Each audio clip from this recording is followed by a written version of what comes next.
This is America on the Road, named the best radio show by the International Automotive Media Conference, and now in its 28th year on the air. Thanks for being with us as we bring you the latest automotive information from around the world. The major automaker has had so much difficulty with supply chain issues and inventory shortages that it called a national press conference to explain. We attended that conference, and we'll tell you what car company it is and what its chief American executive said coming up. Interesting stuff. Can you afford to buy a new car right now? A new survey shows that a lot of Americans are concerned about affordability these days. You could be one of them. We'll give you the details a little later in this segment. Interesting stuff from this survey from cars.com. And Maserati has launched the new Maserati Grecale SUV in America. What we need is another Maserati SUV, I think. And released new details of the upcoming 2024 Maserati Gran Turismo models. Pretty exciting stuff. We'll tell you more about that coming up. I'm Jack Nerad. With me is co-host Chris Teague. Chris is going through the winter in Maine. And between snowstorms, I guess, this time around, right? Right, Chris? Yeah, I think I complained about not having any snow on the ground a couple of weeks ago. Yeah, you did. Brown, you said. Yeah. Somebody heard me because we got over a foot on Sunday night. We're due up for another, 7 or 8 inches tonight. And it's just been a lot of fun, cleaning up all that much snow. Some of the snow piles are taller than my car right now. Yeah, well, I know what that is. Well, he lives at one end of the country. Chris lives at one end of the country. I live at the other, where this week we had an earthquake. So we got that going for us. We talk about cars here, the car industry, how you can get the most for your automotive dollar. And, well, you've got snow there. You've driven some interesting cars lately. What's going on with the family? Family's doing all right. We're a little bit under the weather this week, but feeling fine. I'm feeling fine. Just need to stay away from other people for a little while, but we're doing well. It's it's got a lot colder here, and it's interesting. I've been testing electric vehicles, the one I'm going to talk about later in the show. So the temperature change has been a good chance for me to test out the battery and range on some of these vehicles. Yeah, and it's important to note that a lot of times when you have cold weather, the range goes down. You have more difficulties than you might imagine. So I want to hear your real world experiences with the vehicle. And the vehicle, I think, was the Genesis GV60, correct? It was very impressive. I have some very interesting thoughts related to the weather and how things behave. So I can't wait to tell you about it. Yeah, well, I look forward to that. I will be road testing the very hot 2023 Hyundai Elantra N. And I'll tell you, this is one of the most enjoyable cars I've driven in months. I really had a blast with this car. I got a chance to test it for a week, and I'll have a full report on that. Maybe make you a little jealous about what I was able to do this week in terms of driving. I'm very excited about our special guest this week. Ralph Gilles is the head of design for Ram and, of course, the other Stellantis brands in North America. And we'll be talking with him. We got an exclusive interview with him about the Ram Revolution Concept, the truck that they introduced, the concept truck they introduced at CES. It's a wild vehicle. No one can describe it and tell about what it represents better than Ralph. So stay with us for that interview. But before we do anything else, we'll be bringing you some the most important auto-related news from around the world. And let's jump into that. The brand I was talking about that decided to do this national press conference was American Honda. And I think they're doing it in response to the fact that their sales for 2022 lagged what a lot of people expected they would be. And I think they lagged what they expected they would be. And I think they decided, well, we better explain this because they seem to have a lot more problems with supply chain issues than many other brands, and including the Koreans that we're talking about in this show. I mean, they seem to weather that problem without much difficulty, continuing to supply cars and build market share. Honda went the other direction. So interesting stuff they had to say. They didn't really get specific about what issues they had, but they were down in inventory very, very low, much lower inventory than they were used to. And one of the statistics they quoted was a high turn rate, which means that when a vehicle comes in, how quickly it turns over. And this was at a historic rate. I mean, when a vehicle would come into a dealership, it would almost immediately sell. Their turn rate was 77%. their days supply of cars on the ground was in single digits. Usually it could be something like 50 or 60 days, depending on the car company. So when it's less than a week, that's indicating they have no inventory there, and it's hard to sell cars when you don't have cars to sell, right? So I guess that was the big thing that they were talking about. They also gave us some insights into their product cadence, which is interesting. First, though, what's your take on their supply issues versus other people's? Well, as you mentioned, it is interesting that some others were able to, I'll say, pull it off. I don't know that anybody felt like they were doing it smoothly, but the others pulled it off. Honda's been beating this drum for months. I think it was, August, September, they started talking about some models were going to show depressed sales numbers compared to the last year. I think it was like the Civic and the Pilot or something like that. I don't know. I mean, did they give any indication of why this was the case, of why they had so much difficulty compared to Well, others? I think one of the big issues was they were in the midst of launching two really important vehicles for them and on the verge of launching two others. The HRV and the CRV, their two smaller, or their small SUVs, were being launched as this was happening.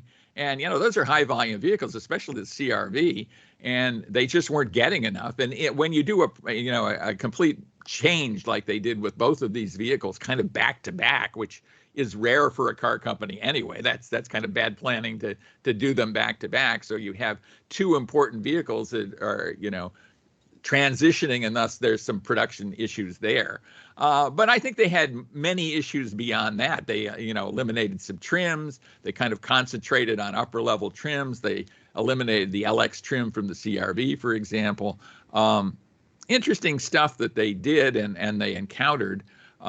And now they're about to launch an Accord. The Accord is arriving in dealerships now. It's certainly a giant vehicle for them. And the Honda Pilot, which is their midsize SUV, also a high volume vehicle. So they were stuck, kind of in launch mode for all these really high volume vehicles, just as inventory is basically drying up. Yeah, it is interesting. I keep using that word, but it'll be interesting to see how they cope with this going forward, right? Because Honda's moved a little bit slower towards electrification than other automakers. They announced yesterday or the day before that they're splitting off a business division to handle electrification, and they're trimming some of their international operations. So I'll be invested in the outcome here because I like Honda. I'd like to see them succeed, but there are a lot of variables in play here. Right. Well, part of the product cadence is exactly what you're talking about. A lot of hybrid electric models, which is part of their electrification strategy. They believe that people getting into hybrids is kind of the baby step to get them into a full electric the next time around. A big percentage of their Accord sales will be hybrids, because their up-level powertrain is a hybrid powertrain in the Accord that's just now being launched. So that will be interesting. They want to have 100% electrified sales by 2040, but that includes hybrids. And then to have zero emissions by 2050. They didn't say all electric. They said zero emissions by 2050. So we'll see what happens with that. They also says that they also said, not says, they also said that Acura will be selling 100% digitally starting in 2024, which is interesting because maybe a lot of people who want to buy Acuras don't want to buy them digitally or want to start their transaction digitally, but then go into an Acura dealer and do that. I find that, are they going to then force them at the dealer desk to, enter the rest of the information on a computer so it can be 100% digital? I mean, I don't quite get that. I do get the fact why they would want to allow, a complete transaction to take place online, but I don't understand why they would say 100% of our sales will be digital. I guess everything's computerized, so maybe they're all digital now, right? I mean, everybody's sales might be. What's your take on that? I wonder how their dealer network feels about that and what level of involvement they will have other than service. But well, they said they'd have 100% involvement. Every vehicle would be purchased through a dealer. Oh, okay. It would just be done in a digital way. Well, there's plenty of dealers of all brands doing that now. So, that's hardly. I'm sorry, I interrupted you. I say that because the Acura dealer network is quite a bit more sporadic than Honda's dealer network, right? The closest Acura dealer to me is 3 hours away. I don't know what the case is for other people. So having the ability to buy an Acura when I'm nowhere near a dealer would be nice. But if they're tying to dealers, in which I understand why they would do that, it doesn't change my outlook on buying an Acura anytime soon. Yeah, well, I bet you could buy a dealer right now and start the transaction and do pretty much all of it online. You might make a phone call or two, and then you can go 3 hours away and pick up your car. So we'll see what happens with that. In terms of product cadence, Honda brand is going to have the year of the SUV, or it just has completed the year of the SUV, but is going to, I guess, extend it into 2023 with the new Pilot and Pilot Trail Sport. We got a preview of that. I think we actually interviewed someone from Honda about that vehicle and had that on the show maybe a month or so ago. If you want, you can go back and look at that podcast or look up that podcast. But pretty cool stuff. I'm excited about what the new Pilot is going to be like, and the Trail Sport will actually be a vehicle with some real off-road chops. It's not exactly a Jeep, but it's certainly well beyond what the current Pilot Trail Sport will be. That should kind of round out their line with the HRV, the CRV hybrid, the new Honda Accord, including the Accord hybrid, which is a really great looking vehicle, by the way, too. Both of the new Accords are really good looking and very upscale looking vehicles. It'll be interesting to see if they can have sales volume of 50% hybrid in both CRV and Accord. That is their goal. And it probably shouldn't be too hard to pull off, depending on how they price those things or how those things are priced. I think they're priced pretty well now. So I think pretty interesting stuff from Honda. I agree. All the crossovers still make me chuckle. I just had a picture in my head of a Civic Cross and an Accord Cross going by, but I think that they've got that covered with the HRV and the CRV. So, right. Well, we talked about the fact that there is economic uncertainty out there as pertains to affordability of new cars. And this new survey from cars.com certainly dove into that. Fewer than half of Americans are feeling financially confident going into this year.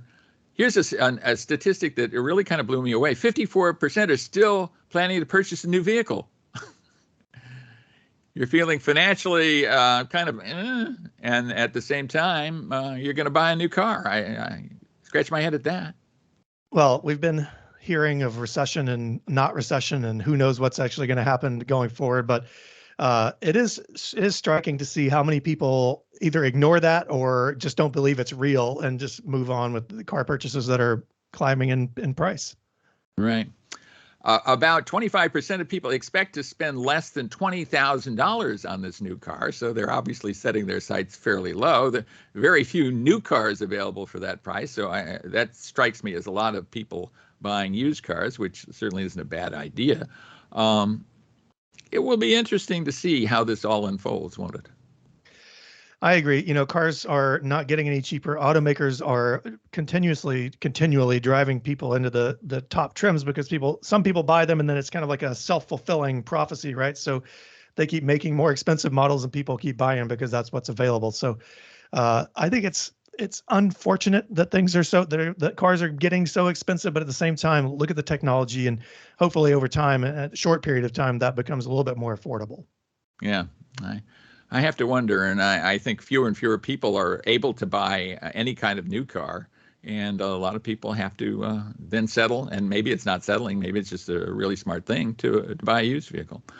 Well, we also talked about the Maserati Grecale SUV. It is now available for purchase in North America. Where's the nearest Maserati dealer to you, Chris? I'm going to say Boston, probably, yeah. Yeah, that would be my Ferrari guess. Dealership too. It will be, they priced it $63,500 for the entry-level GT trim. So pretty cool vehicle. I'm looking forward to driving it. I love the fact that Maserati is embracing their Italian heritage. That is their differentiator. And, I personally love Italy. I love the fact that, they're using heritages rather than being international. I think that's pretty cool. I like it. They bring the attitude, right? They don't, there are some compromises. It's a modern vehicle. We have to have all the safety tech, and you can't just have a car slapped together in the back of a barn somewhere in Italy. But they've retained that attitude. It's a performance. It has performance potential. It has the style. It's very sharp. I also can't wait to drive it. I think it'd be interesting to see how it compares to others in its class, especially from BMW, Mercedes, those guys. Absolutely. And, as you say frequently, we like competition. So that's pretty cool. And there's new stuff about the Gran Turismo. So look for that. You can check that out on Driving Today and some other places. So, and I guess that's it for the news segment. When we come back, we will be road testing some very cool cars, including electric GV60 from Genesis. And I was driving the Hyundai Elantra N. So stay with us for that. Stay with us through the break. We'll be right back.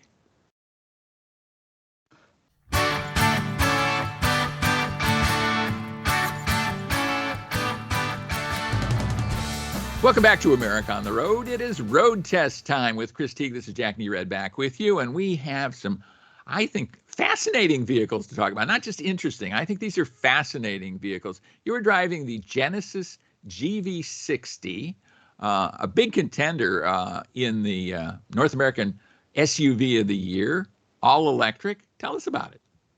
Yeah, Jack, this is the second Genesis EV I've driven. A few weeks ago, maybe a month ago, I drove and we talked about the electrified G80 sedan.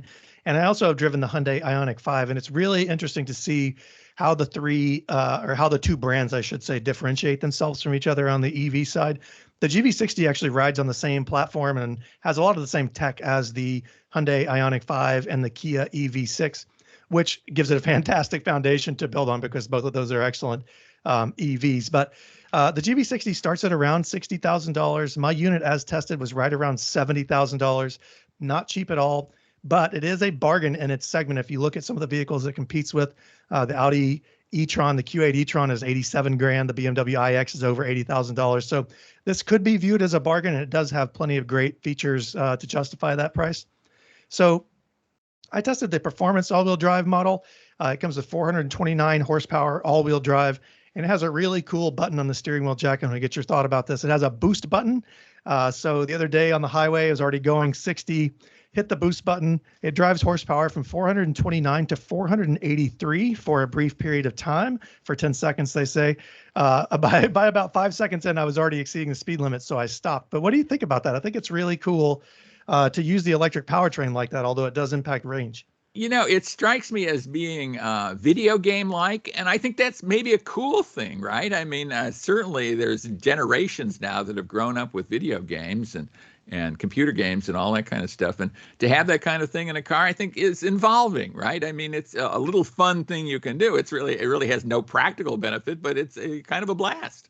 Well, if you want to feel like a Formula One driver, right? They have push to pass, yeah. right? Drag reduction system. So, but very, very interesting car. Really love the powertrain in this thing. It's unendingly quick. You really don't need any more power in a vehicle than this. Range does suffer with some of that horsepower though. So it's only got 235 miles of range.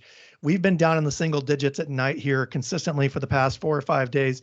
And I can tell you that letting the car sit in the cold weather and then having to heat it back up in the morning, so you have to defrost the windows and all that, that definitely drains the range. So in about 2 or 3 days of driving, I had gone from 235 miles of range to 109 miles of range, and I had not driven 126 miles, whatever the math comes out to be there. I think I might have done about half that. So if you're buying an EV and you live north of the Mason-Dixon line or Washington State or somewhere in Montana maybe, keep that in mind because you do lose range, heating up the seats, heating the cabin, turning on the climate controls, running the stereo, all that good stuff. But I digress. So the inside of this thing, Jack, is plush to the max. It has Napa leather upholstery. The performance trim I tested also has heated, cooled, and massaging front seats, which was a surprise. I hit the lumbar button and the massage came on. So kudos to them for that. These buckets in front are supremely comfortable. They are very supportive. They have a great level of adjustability. And there's good visibility on the good outward visibility on this thing because the windows are large and the seating position is so intuitive. There's a 12.3-inch touchscreen. It's got wireless Android Auto and Apple CarPlay. This trim, actually, both trims come with a Bang & Olufsen sound system with 17 speakers in 16 locations. The interesting thing about adjusting the stereo in this thing is I could not find an EQ, so I could not, thankfully, play the auto journalist game of cranking up the bass all the way before the next person gets in the car. But they do have interesting ways to interact with it. So you can choose moods or settings, like groups of settings for the sound, and it really does impact the way the inside of the vehicle sounds. Full suite of safety equipment in this Skyjack. It's got blind spot monitoring, automatic emergency braking, forward collision alerts, rear cross traffic alerts. The one thing I will say is with all the snow that we have on the ground now, and all the snow that was at that time sticking to the car, the sensors absolutely hate winter weather. The car kept thinking I was getting backed into or somebody was going to ride into the side of me when I'm really just driving down my driveway, which has snow piles up to my shoulders at this point. All around, Jack, I think this is a great EV. I think, the range is a little disappointing for me. They will probably make that better in the future. But for the price and for what you get, I think compared to its competition, it's a great buy. I think it's a really cool car. I like a lot of things about it. I'm sounding like Mr. Interior Design on every show lately, but I think that vehicle has a terrific, terrific interior. You talked about the seats. I just think the overall design of the interior is very upscale. It definitely separates from the other two. They're based on the same platform. It strikes me in terms of powertrain, it's very similar to the EV6, the Kia EV6 GT. Probably similar kind of performance to that in a different way, though. I mean, it's aimed at a different market, certainly. I think there's a lot to like about the GV60. I think they've done a remarkable job with it. They did a great job making it feel special and making it feel different from the other EVs. And then the styling doesn't hurt either. It's gorgeous. So yeah, it really is a pretty car inside and out, I think. Well, I was driving a car that is absolutely a blast to drive. And, we have talked about the Hyundai Elantra before, but this is the 2023 Hyundai Elantra N, their performance version, and I mean pretty serious performance version of the Elantra. There is also an N line, which is kind of a middling performance version with more performance looks than performance. But this is pretty serious performance in this vehicle. A blast to drive, as I say. It's powered by a 2-liter turbocharged direct injection engine that gives you 276 horsepower, pretty solid horsepower, and a lot of torque too, 289 pound-feet of torque, and that torque seems available all the time, which is one of the things that makes this such a fun car to drive. It's so drivable. The engine is very flexible. It also has rev matching. It has rev matching even with the dual clutch transmission, which is what I had in the vehicle. Pretty interesting stuff. I love downshift rev matching. It takes one of the kind of vexing things out of the driving experience. I think if people are really good at rev matching, I've never been I don't feel like I'm great at it. So I like the fact, and maybe nobody is great at it, but I certainly am not. So when the vehicle can do that for me, I'm happy about it. And this one certainly does that. I agree, Jack. We talk about being an enthusiast and you have the manual transmission. Everybody wants to be engaged all the time. But I mean, think about daily driving. Like, I'm not great at rev matching either, but I don't want to have to think about that while I'm driving to the grocery store or taking my kids to school. So I think it's a great feature to have. Yeah, I liked it a lot. It also has a lot of performance and enhancements that are specific to the N model. It has an integrated drive axle that enhances handling, electronic limited slip N corner carving differential. N corner carving differential. It's a limited slip differential. Helps you corner. Just makes that a bit better. Certainly performance tires, Michelin Pilot Sport 4S tires, 19-inch alloy wheels. They've just done this vehicle right, I think, and it's not hugely expensive. In the form I was driving, and I think it's around $35,000. So reasonable, fun to drive. I like the dual clutch transmission. I did a lot of shifting it myself. the shifts are bang, bang, bang. I don't see how how a manual transmission vehicle could be any quicker or better at those shifts. I think they would be slower. I think manual transmission cars are slower now than the dual clutch transmission vehicles. So if you really care about performance, maybe that's the way to go. There is something about having the manual, though, as you say. So just a lot to like about this. Electronically controlled suspension. They have stiffened the body in several areas to enhance handling, and then given it just a host of driver assistance features, forward collision avoidance assist with pedestrian detection, blind spot collision avoidance assist, rear cross traffic collision avoidance. There's so many ways you can collide with stuff, and they're trying to keep you from doing that, which I think is a really good thing. So here's a vehicle that's around $35,000, very well equipped, with tons of performance potential, just fun to drive performance potential, and at the same time, is a practical vehicle for up to 5 people. With pretty good fuel economy. I just think there's just so much to like about the Elantra N. I agree. And I think I mentioned it when I reviewed the car a few months ago. I'm a little wide for the seats. They're very, very sporty for me. I like the interior materials. I think it feels great. As you mentioned, they stiffen the body. It's really interesting. You open the trunk and you can see the cross member bracing behind the back seats. So it does give you that sort of race car feel. I chose a Golf GTI over this car. I test drove both. I wanted the hatchback. I did not like the Kona N, which shares the powertrain. But I would have chosen this car in a heartbeat if I didn't need to haul a big dog around in the back of the Golf. So I think it's a fantastic choice. Yeah. Well, we like it a lot. And I think, the Korean cars obviously are coming on, right? We have tested 2 cars from Korean manufacturers here, and we like them both. And we think I got to believe they're top values in their classes right now. I agree. Yeah, good stuff.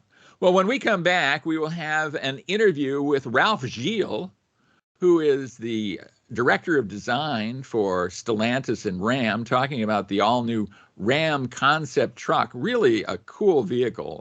You've got to have a look at this thing. You might want to check out the YouTube version of the show to check out what that looks like. Look for online photos of it as well. So we'll have that interview when we come back right here on America on the Road.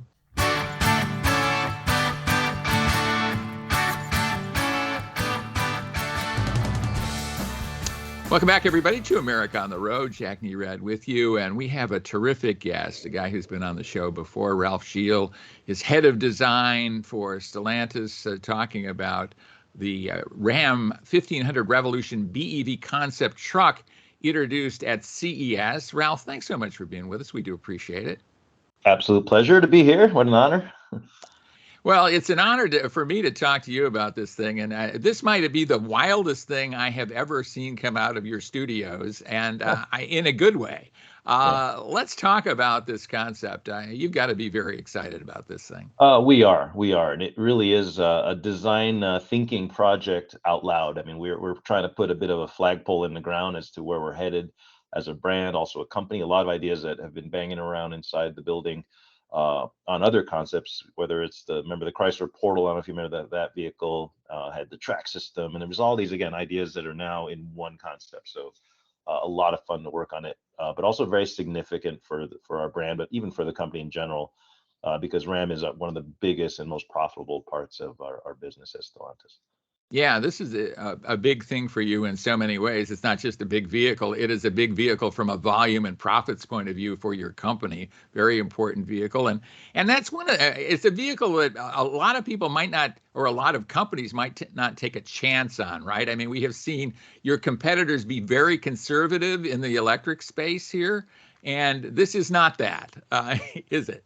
Yeah, and it's exactly. Thank you for recognizing that. We are taking a bold step with the proportions, with the aesthetic. We got rid of our traditional Ram grille that we've had for years, almost 40 years, and the Ram badge itself is gone. The Ram head logo is gone. We're now with the letters, but those are new now. The light signature is all part of messaging. This vehicle is really a big signpost as to where we want to head.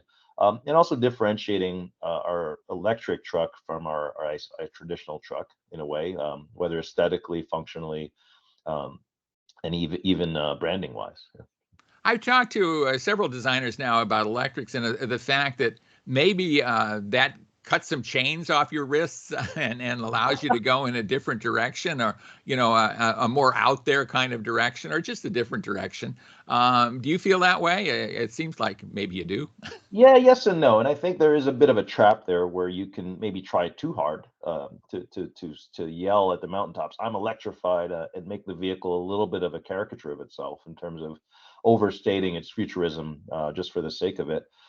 So we've been talking to our customers along the way as to what they want, and they definitely love their trucks today. So we're trying to take our current base of customers and take them along the journey, not just leave them behind and say, "Arrivederci, we're going to go this way." So there's the careful balance of making them feel at home with what we're doing, but at the same time be very excited. So I can't wait, honestly. Just like a lot of what you just said, you saw the imagery already. It's embargoed till tomorrow, but the world will see the truck in a few hours here. And I can't wait to hear the chatter. We're going to be listening closely. We already kind of set our direction internally, but at the same time, it's interesting. We still have time to fine tune and to explore and go further. And this concept, if it's successful, will make my job with the engineers a lot easier. Yeah, I like that. Let's talk about the goals for this design and for the truck itself. I mean, this is a big step for the company. This is a major profit center for the company, and I can't overemphasize that. And you well know that. I mean, what were you trying to accomplish here? Kind of rethink the layout. Number one, is exploit this new Stella frame. It's a fantastic frame that lives underneath this design. It still is a frame. It's still a body on frame design, but there's no IC engine anymore. So we're able to move the firewall, the windshield forward. We've added more people space, yet we haven't really taken away any cargo or storage. In fact, we have a frunk now, a huge frunk, one of the largest ever. But it has a neat trick. It has a pass-through, a super pass-through. That goes from the front, right behind the front bumper to the end of the tailgate. You can put an 18-foot plank of wood or PCV pipe or whatever you want in there. And that all came from conversations with our own teams internally, with our customers, and kind of deconstructing the latent needs of a truck owner. They seem to never run out of things they want to do with their trucks. So we're trying to elevate the functional game at the same time, bring in an all new aesthetic that is very sporty, very sleek, yet still rugged. Yeah, I know. I think a lot of people might look at this truck and go, "Wow, it's swoopy. Wow, it's cool. Wow, it's futuristic," and miss the functionality of it. And I think, from what I've read about it already, there's a ton of functionality here. Talk to that a little bit, would you? Yeah, I'm glad you say it that way because we didn't want the functionality to overtake the design. To us, the aesthetic is probably the first thing we want people to like. When they see the truck going down the road or see it on stage, it's like I want them to fall in love with, find it attractive. Number one. Two, you discover the truck as you open the doors, and you're like, "Whoa, they've done it again." I hope is a response, and we've been trying to elevate the interiors of trucks for a while now. Make them more comfortable, more luxurious. Now it's about tech. We're actually using unusual materials. We're using slate now instead of leathers. We're using apple leather instead of traditional animal leather. Again, a nod to sustainability, kind of trying to take, we kind of got our customers a little bit spoiled with luxury. Now here's how we reinvent luxury, using lighting in a more creative way, showcasing the tech, but not having the tech overtake the interior. You want, 80 inches of screen. We still have a reasonable amount of screen because we want the rest to be there for function and space and storage. So all of those things, trying to create a super livable space that you want to spend a lot of time in. And one of the features of making the cab bigger than ever is having the bonus third row, which is another innovation that came from our design thinking project.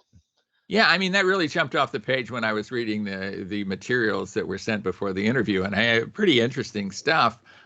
Give our listeners a little more insight into that third row. A third row in a pickup truck. That's pretty cool. Yeah, so it came again from conversations with that. Oh man, sometimes I wish I had the functionality of my spouse's SUV or things like that. Where you go to the airport, you have 7 passengers. Now what do you do? So the third row is meant to be an occasionally used third row, but it folds away, and the second and first row are on track, so you can actually choose the spacing you want, which again comes a bit from our minivan experience.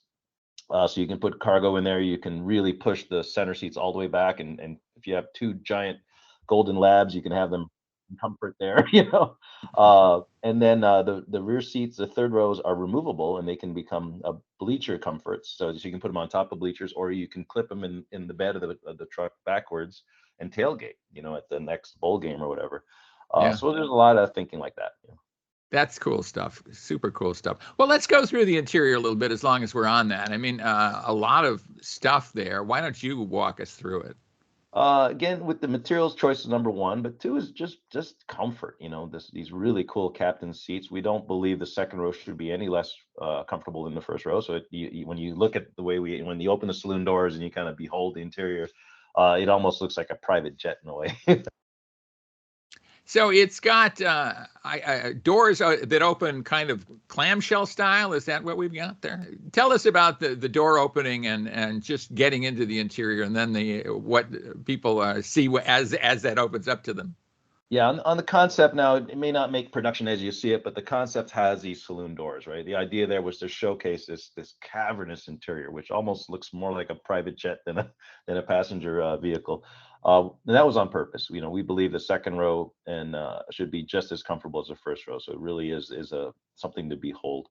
Then the interior was inspired by the front end, the tuning fork front end, which has that welcome lighting and also signature lighting. We did the same thing. We gave the interior signature lighting, which emanates from the center of the instrument panel, travels through the doors all the way around, creates this incredible ambiance, something, again, you don't associate to a pickup truck necessarily, which allows you to change the mood, a relaxing mood. You can kind of impress your friends or just shut it off, So again, lots of ideas. We filled a room full of Post-it notes when we were thinking through this project. Before we even put pen to paper, we just threw ideas on the wall. Some ideas have been sitting around for a long time. A lot of ideas are patent worthy, like the rear diffuser, the movable diffuser underneath the bed of the truck. So just one idea after another. I hope they all make it to production, but they're out there now, which is what's important, right? Yeah. Well, let's talk about the exterior. I mean, we kind of talked about it in broad strokes, but we didn't get into details on it. And it is a really striking exterior. Tell us about the features of the exterior. Well, thank you for that. Actually, the idea was, number one, make it striking, make it arresting to look at, because I think trucks have to be good looking, not just functional.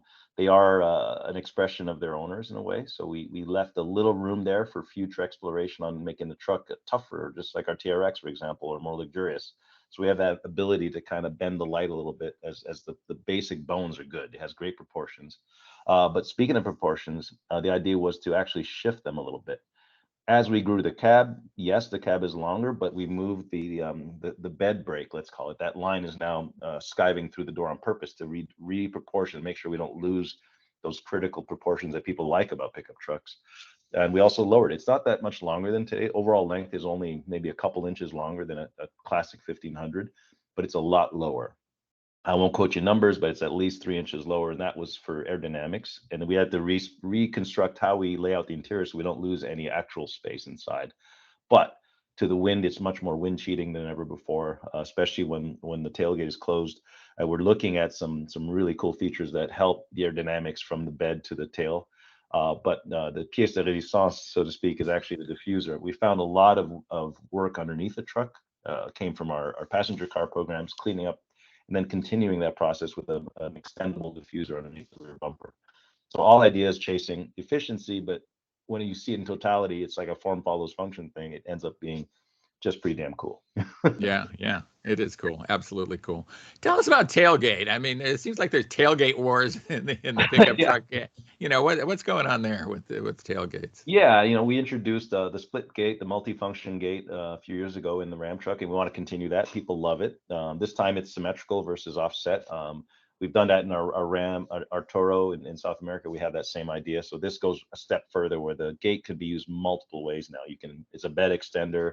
It's easy access one way or the other. We also have a kind of super functionality where the mid gate goes down, the pass through, like I talked about before, so you can have something that's almost 20 foot long contained within the extension of the truck. So it's a pretty cool functional story. And then on top of that, we've got super Ram boxes that are built in. We've had Ram boxes for a long time now. They're very popular with our owners, but these are let's say a little more sneakily integrated, where you can't even tell they're there. But when they open up, it's amazing. It's like a multi-tiered super Ram box. So these are things that we want to patent. We already have patents on a lot of these ideas. And the idea now is to get hopefully the groundswell support so we can really start to flesh these out even further.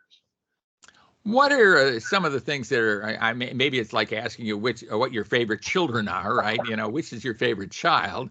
But, Yeah. what are some of the things about this that you really like the most?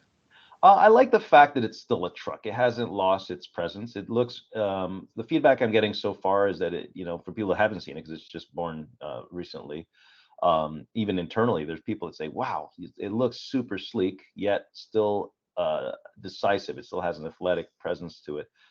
And I think, Mark Trossel, the lead designer who runs the studio for me, he quoted the perfect phrase called beautiful. He made up that word. It's because he wanted something that balanced beauty and brute at the same time. So he came up with brutiful, which I think, maybe it's a new word in dictionary a few years from now. But it captures what we were trying to do perfectly. So it's all the function you could ever want and then some, but yet it's still a Ram. It's still cool to look at. So this is a concept truck introduced at CES. Yep. Probably foretells some things that will be in a production vehicle in a year or so. Tell us a bit more about that, what you can tell us. Well, there's a lot to tell. I mean, I think we're showing it maybe earlier than we would normally, and it's at a tech show because there's so much tech here. But there's many ideas to unpack, so it's going to probably take all of 23 to talk about this truck. There's really that much to it. And then there's the stuff underneath, the frame, the Stella frame is a remarkable piece of engineering in terms of capability that should, not only check the box of our customers' needs, but also, hopefully best our competition, right? So there's just a lot to talk about here. But we're still in learning mode. We have our ear to the ground. We're not going to stop talking to our customers. We hope to really take this right to them, have them come see it firsthand, maybe do closed door sessions with our current customers and maybe incremental customers and see what they think about a lot of these ideas that we have. So are there production things that are not locked down that can change at this stage? Because it's coming up, I think. Production could be coming up. There's a few things. There's always is, Jack. But I can't talk about. Right. Well, I mean, look for this. It is the Ram 1500 Revolution BEV Concept, introduced at CES. Ralph Gilles, marvelous design guy at Stellantis. We've spoken many times, and it's always wonderful to speak with you because I love talking about this kind of stuff, and you always have something great to show. So thanks so much for being with us. We appreciate it. Thank you so much, Jack. Have a wonderful day and Happy New Year to you and your Happy New Year to you, Ralph. You take care. And stay with us, everybody. We'll be right back right here on America on the Road.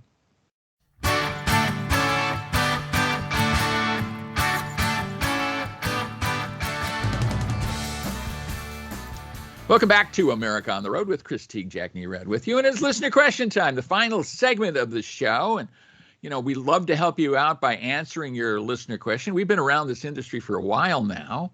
One of us may be a little bit longer than the other, but the other is very bright and comes at it from a very good place. So we'd like to help you. It's easy to get a question to us. Just send it to editor@drivingtoday.com, editor@drivingtoday.com. And it will be routed to us, and we will answer your question on an upcoming show, just as we were answering it for these people today. And the first person we're going to take the question from is Sherry in Dover, Delaware. This is the question. I'm researching mid-sized luxury sedans, and I'd like your opinion. There are lots to choose from. Boy, there are lots to choose from, that's for sure. Do you have any favorites? What is your recommendation? Chris? There are a bunch. There are probably more luxury mid-sized sedans than there are non-luxury mid-sized sedans. I haven't counted though, but it's really hard to go wrong with Lexus. It's not, the Lexus ES is not the most exciting choice in the segment, but you can get it in a hybrid. It's got great interior comfort, good space, and Lexus tech is improved for the newer model years, so you don't get the clunky infotainment system anymore. We talked about the Genesis GV60 EV in the last segment. I will say the Genesis G80, which is the gas-powered sedan, is a good choice there. You can get it as an EV for far more money, but even the standard sedan is great. It's got a good enough power, plenty of room inside. And then the last one I want to mention, Jack, excuse me, is the Cadillac CT5. I think that GM's chassis tuning, even if you're not looking for a sports car, this car handles well. It has a great ride, and the interior feels nice enough to justify the price, which actually isn't that bad compared to some others in the segment. So what do you think, Jack? It's interesting. Last time around, when we did listener questions last week, and I forget what the question was, I think it was maybe midsize or small SUVs, we were spot on. We had the kind of the exact same. And here, my choices are way different. I mean, way different. I mean, I share your enthusiasm for the Genesis G80. And I think the Genesis G70 is also probably a good vehicle to look at in the same vein. It's obviously a size down, smaller, probably a compact as opposed to a midsize. In this instance, I love the 5 Series from BMW. It's one of my I knew you were going to go one of there. my favorite cars like forever. And it's still really, really good. And the Mercedes-Benz E-Class is just a I'm obviously cherry picking the absolute tops of the segment here, but those are wonderful, wonderful vehicles. I just love them, and I have a soft spot for Audis too. The Audi A6 is a terrific car. So, like we say, we're kind of naming every vehicle in the segment here across the board, but. I really do like the German luxuries in this particular class. I think this is kind of the sweet spot for them, and I think they nail those cars. I think the E-Class and the 5 Series and, the A6, those are just awesome cars. Yeah, I think I'll agree with you there. I'm going to stick to my choices, but I think those three are great. The 5 Series is a fantastic car in all its forms. You can get it in a hybrid. You can get it older models as a diesel. You can go all over the place with it. So they're all fantastic cars. But I do agree with your choices. Yeah, and we haven't even touched the electrics, and maybe that's not something that Sherry's interested in. I think we're talking about the more conventional vehicles or maybe hybrids. A lot of these also have mild hybrid powertrains in some of the models that add to fuel economy and don't kind of are transparent to you on a day-to-day basis. I think all the E-classes have mild hybrid now, the 48 volts. Yeah. So yeah. Good stuff. Good stuff. Well, we were just talking about electric vehicles, and I look at the next question. It's from Bill in Petoskey, Michigan, and he is asking about electric vehicles. So let's see what he has to say. He says, I really think I want an electric vehicle this time around. Am I wrong to think that way or to feel that way? And then do you have thoughts on which EVs are the best value? So attack both of those questions. Number one, is he wrong to feel that way? No, I don't think so. I think EVs are becoming more compelling for more people. I think we've talked about this a lot, though. I think there are some situations where people might be better suited in a plug-in hybrid or even a standard hybrid. But I don't think you're wrong to think that you should buy an EV or want an EV. So that shouldn't be on your mind. In terms of the best value and which EV you should buy, the world is growing. The EV world is growing, but I'm going to come back to it. I think I've recommended these two vehicles before. The Chevrolet Bolt EV and the Chevrolet Bolt EUV are two great choices. They're at the low end of the price spectrum. They offer great interior space, good tech. They're front wheel drive. You're in Michigan, so you can throw some snow tires on there and you'll get around just fine. If that's not your thing, the Nissan Leaf is a decent EV too. It's got a good price tag. But if we go up another step, I think my overall winners would be the Hyundai Ioniq 5, the Kia EV6. If you can afford them, I think they offer the best mix of range, power, tech, and styling. But again, you can't really go wrong with the Bolt EV or EUV, especially at the price. Yeah. And I would say to his first question, am I wrong to feel that way? I don't think you're wrong to feel that way in a general sense. But living in Petoskey, Michigan, it might be a challenge for you. Petoskey, Michigan is in northern lower Michigan. It's a really nice town, a resort town in the summer, very challenging weather in the winter. You're encountering that with an EV right now in Maine, Chris.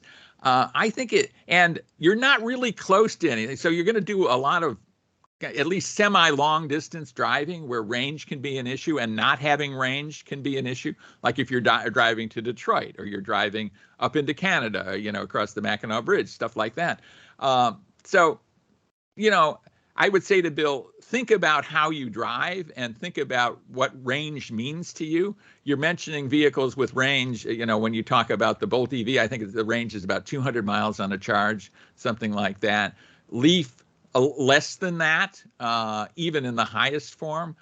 You can get somewhat more than that in the Ioniq 5 and the Kia EV6. So those are things. I think those all the vehicles you mentioned are very good values for EVs. But range is a major issue with an electric vehicle where it's not with a conventional vehicle or a hybrid. I probably should have looked at a map before answering this question. I was just making the assumption that this town was somewhere near another town, not its own island or its own oasis. But I think I do agree. If you do live in a place that is a little bit more remote, if you're in Detroit, you probably have plenty of chargers. You don't have to worry about it. Maybe some other places in Michigan, but I do think I would think twice about buying one if I lived in a remote town. But again, there's really nothing wrong with wanting or thinking that you need an EV. I think that moving in that direction is where a lot of people are at right now. Yeah, absolutely agree with you there. Well, let's take another question. Rich in Provo, Utah asks this: should I buy a new SUV or look for a used one? I like the idea of a new vehicle, but some people have told me that smart shoppers usually buy used vehicles. What's your opinion? I think a few months ago, I would have said stay out of the used market altogether. I think that used car prices were elevated beyond any sense of reason. However, that has changed a little bit. Things are starting to come back down to earth now. That having been said, having a new vehicle is a great peace of mind. You get a brand new warranty. You don't have to deal with anybody else's problems. It smells nice inside. It's clean, all those things. And if you can get an incentive, some automakers are offering lease deals right now. So some incentives are starting to come back. I do think, though, that used SUVs, if you're able to stomach it, certified used SUV, if the prices are coming down to the point where now that is a better buy if you're looking for value and to save a few bucks. Yeah, I think the issue with used vehicles right now is lack of supply. Of course, that is being addressed somewhat. We're going to see some of that going forward, though, because when you have sales years like we had in 2022, when fewer vehicles are sold, that means there are going to be fewer used vehicles, 1, 2, 3 years down the road. So look out for that. I still think a lot of people would be really well served by buying a certified pre-owned vehicle of about 2 or 3 years old versus a brand new vehicle. A lot of times you can get the same generation vehicle that you'd buy new, get all the bells and whistles that would have, but somebody else has taken a big hit on depreciation over those first 2 or 3 years. A lot of times those are leased vehicles and they're taken care of. They have to come back pretty clean. So there's a lot to like about those. And people say, well, I'm a new car buyer. Everybody right now is driving a used car, right? I mean, unless they're just driving off the dealer's lot, they're all in a used car. Now, they might have bought it new, but it's used now. So look to that. We often buy used cars in my cheap tightwad family, and it has served us well financially. And I think dealers don't mind selling you a used car either, because they make a lot of money on a used car typically.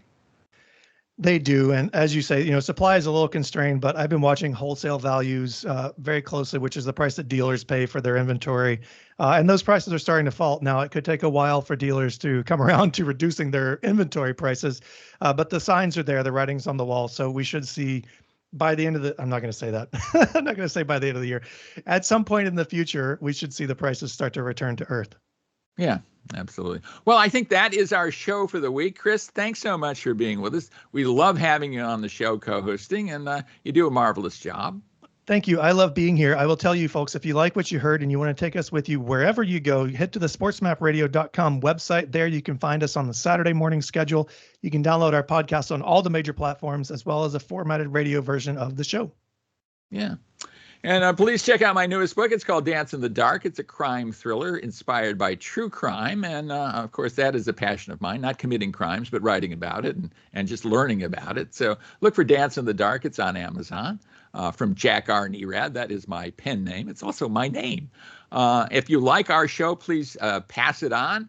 Tell people about the radio station you hear it on and let them know that we're available there. And of course, we're available as a podcast. So check that out and like it if you would. And review it well if you'd like as well. And we really appreciate the fact you're listening to America on the Road.